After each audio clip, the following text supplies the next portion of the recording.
myself into a corner. I had nowhere else to go. I had to change my mind, and I'm now a proponent of nuclear power. And not what I thought I would be. I thought I would be a conditional proponent because we need a solution to climate change. But in doing this, I learned actually we probably should have done this a long time ago. This energy source has a great deal of it. The problem is too big. The non-nuclear solutions have serious limitations, and my previous objections were unfounded, or they're manageable. The benefits compared to coal particularly are very significant. So we need an open and honest examination to take place in Australia, which at the moment we don't have. So to conclude, the 2006 report that John Howard commissioned discussing nuclear power points out that community acceptance, it's not a technical issue, it's not an economic issue. Community acceptance would be the first requirement for nuclear power to operate successfully in Australia. I hope this afternoon's presentation has helped to forward that goal. Thank you.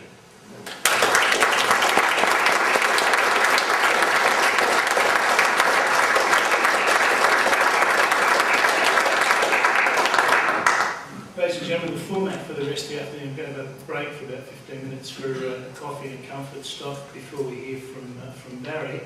But are there any questions for Ben at this stage before we break for coffee? Please. Ben, one of the best talks I've heard in a long time on anything, so thanks very much for coming along. Very well appreciated.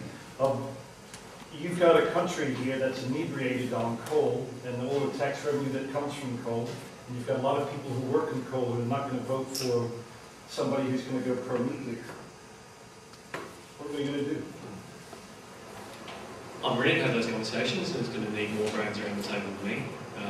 As I said, the angle I've approached this argument from is the climate change one.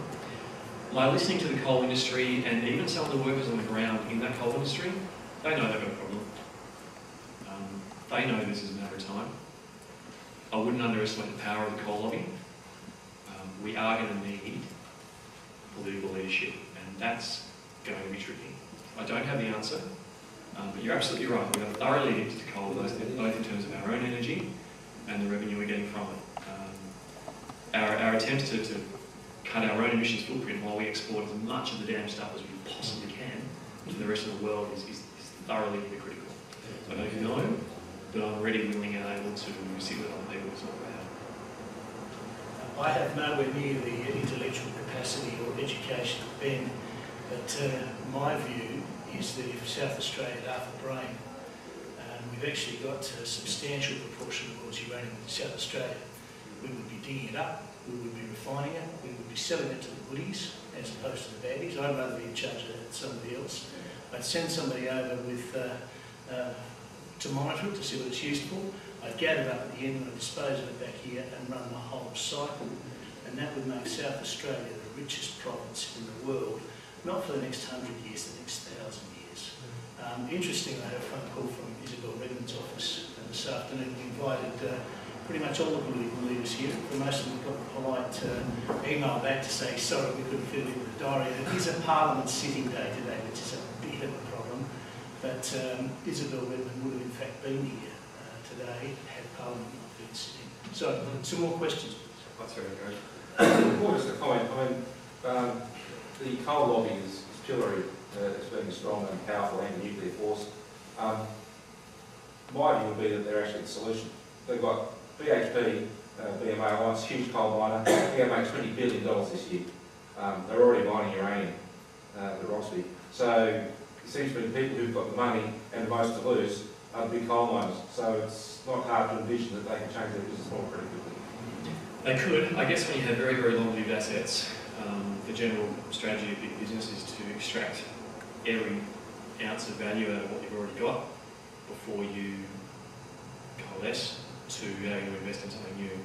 So I wouldn't necessarily count on them jumping quickly, but I agree, whatever degree of motivation you can tap into there, we should, because they're probably not going to die and go away.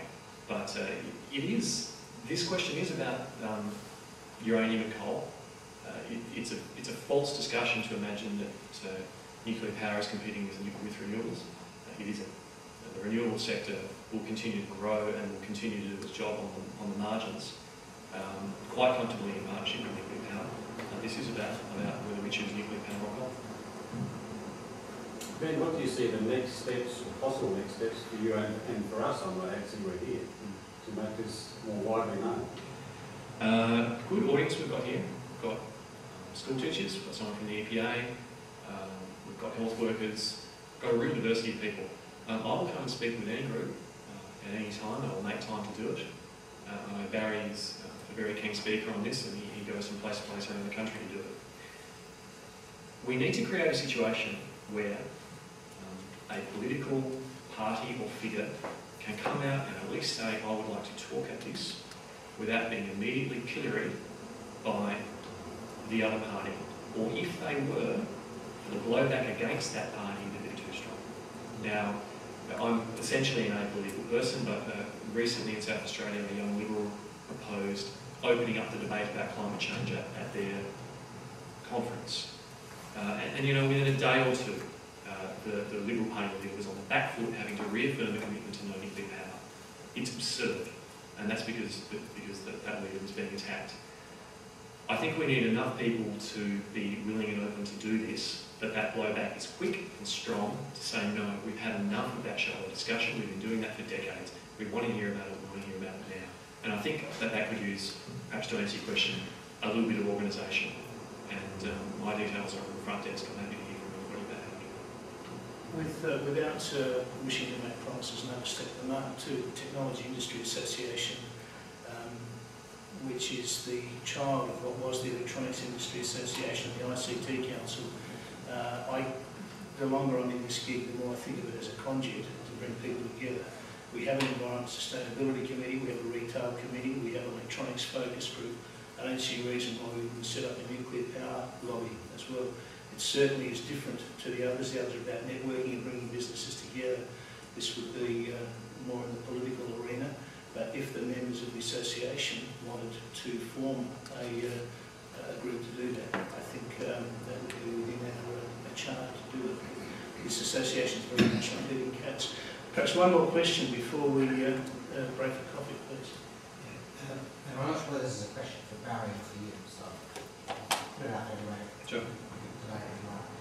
I mean, to what extent is, I accept the fact that Australia needs to be doing its part to reduce greenhouse, but to what extent is this really not the main game Australia having in the nuclear industry? I mean, there are some serious emitters out there, and actually supplying them with uranium that really is where we need to be.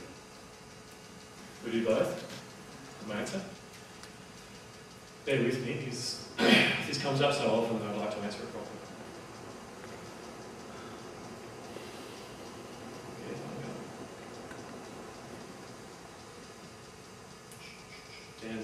You're decreasing the knowledge of the room. It's quite funny. Okay. You get to 50% of global emissions or more really, really fast with the few biggest countries. So if those biggest countries don't do anything, we're stuck. Okay, it's true. It's a global commons out there. If they're not acting, we're screwed. But guess what? The bottom 50% is everybody else. Okay? So if that bottom 50% doesn't do it, we're stuffed too. So I really have to strongly state that to ever fall back on the argument that we are small and therefore don't need to take our own emissions is deeply, deeply flawed, because a huge number of countries are in exactly the same boat and the effect is the same. So I agree, and it's just a fact. I mean, we could never use the amount of uranium that we could mine. It would be impossible. I can't imagine the sorts of fundamental things we'd have to be doing. It could be very exciting, but it's not going to happen.